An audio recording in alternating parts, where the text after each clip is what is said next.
Hello friends, welcome to my YouTube channel. आज की कहानी है जेठानी महारानी और तुम नौकरानी। आरोही और मधु दोनों ही देवरानी और जेठानी थी। आरोही नौकरी करती थी और मधु घर संभालती थी। उनका परिवार बहुत बड़ा था। सास ससुर और उन दोनों के बच्चे, कुल मिलाकर घर में 10 लोग थे। और आज कई सालों बाद उनकी बुआ सास अपने भाई के पास रहने आई थी। सुबह उठते ही बुआ जी ने देखा आरोही जल्दी जल्दी अपने काम निपटा रही थी।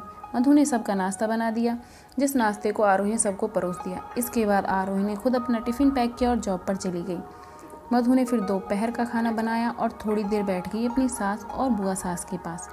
बुआ सास से रहा नहीं गया और मधु से बोली, छोटी बहू, तेरी जेठानी आरोही तुझ पर बड़ा हुक्म चलाती है। सुबह से देख रही हूँ रसोई घर में तू ही लगी हुई है और वो महारानी दिखावा करने के लिए सबको नाश्ता परोस रही थी, जैसे उसी ने बनाया हो।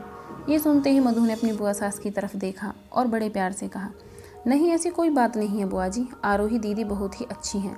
बुआ बोली, तू बहुत भोली है मधु, पर मैं सब समझती हूँ। इतनी बूढ़ी मैं ऐसी ही नहीं हुई। मधु से अब रहा नहीं गया और वो बोली कि बुआ जी, आपको आरोही दीदी का बाकी सबको नाश्ता परोसना दिखा, मगर आपको ये नहीं पता कि उन्होंने मुझे डांट कर सबसे पहले नाश्ता करवाया, फिर चाय पिलाई, और वो रोज़ मुझे सबसे पहले नाश्ता करवा देती हैं कि तुम सबका नाश्ता बनाते बनाते अपना नाश्ता कर ही नहीं पाती हो। वो मेरा कितना ख्याल रखती हैं।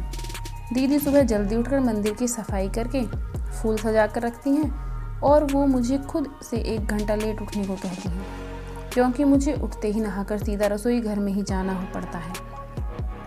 शाम को ऑफिस से आते वक्त दीदी बाजार से सब्जियां भी लेकर आती हैं, क्योंकि हमारे हस्बैंड रात को लेट हो जाते हैं। और आरोही दीदी ने सासू माँ को बाजार जाने के लिए मना किया है, क्योंकि माँ जी अब 60 साल से ऊपर की हो चुकी हैं। कहीं बाजार जाते समय उन्हें तकलीफ न हो जाए। वैसे भी उन्हें घुटनों की परेशानी है, और जब माँ जी को घूमने का मन होता है तो आरोही दीदी छुट्टी करके खुद उनको घुमाने लेकर जाती हैं।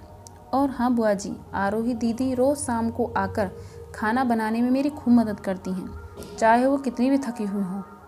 वो मेरी जेठानी जरूर हैं, मगर वो मुझे अपनी छोटी बहन ही मानती हैं और मैं उन्हें बड़ी बहन मानती हूँ। ये सब सुनते ही बुआ चुप हो गई। शायद उनकी चुगली मधु के आगे फेल हो चुकी थी। शाम को आरोही सब्जी का थैला मधु को पकड़ाते हुए बोली कि मधु, सब्जियों के साथ वाले थैले में तुम्हारी फेवरेट लेखक की किताब भी लाई हूँ। ये सुनकर मधु खुश हो गई और बोली, थैंक्स दीदी। मधु ने सब्जी का थैला किचन में रखा और किताब रखने अपने कमरे में चली गई। तभी बुआ जी ने आरोही को आवाज़ दी, बड़ी बहू जरा यहाँ आना। आरोही बोली, जी बुआ जी।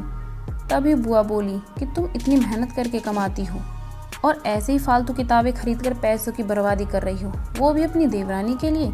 वो तो वैसे भी घर में करती ही क्या है। तुम दिन भर मेहनत करती हो और वो घर पर आराम करती है।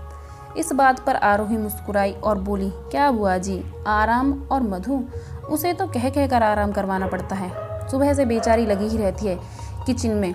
सबकी अलग अलग पसंद है। मेरे और उसके मिलाकर 4 बच्चों का टिफ़िन सब वो ही करती है।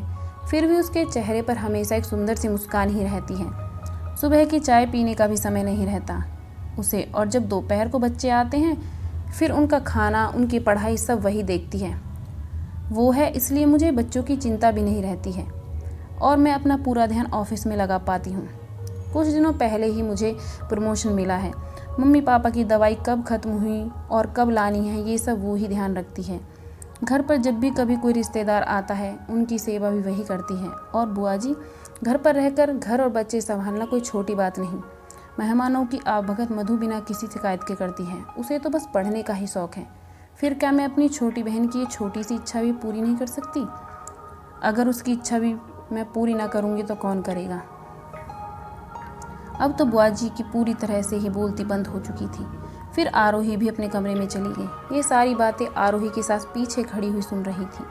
वो बुआ के पास आकर बोली कि जीजी, ये दोनों देवरानी जेठानी जरूर हैं, मगर इनका प्रेम तो सगी बहनों से भी ज़्यादा बढ़कर है।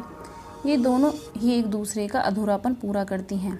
मेरे घर की मजबूत नींव हैं ये दोनों। पहले मैं भी एक बुरी सास थी और हमेशा ही मैं इनको लड़ाने की ही सोचती रहती थी, लेकिन इनके प्रेम के आगे मैं भी पिघल गई।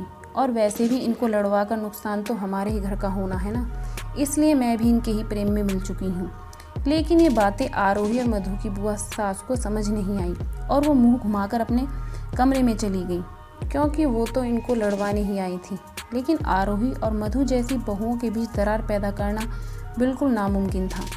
अगर आरोही और मधु जैसी बहू बेटी हर घर में हो तो उनके प्यारे घर को बड़ी से बड़ी ताकत भी तोड़ नहीं सकती।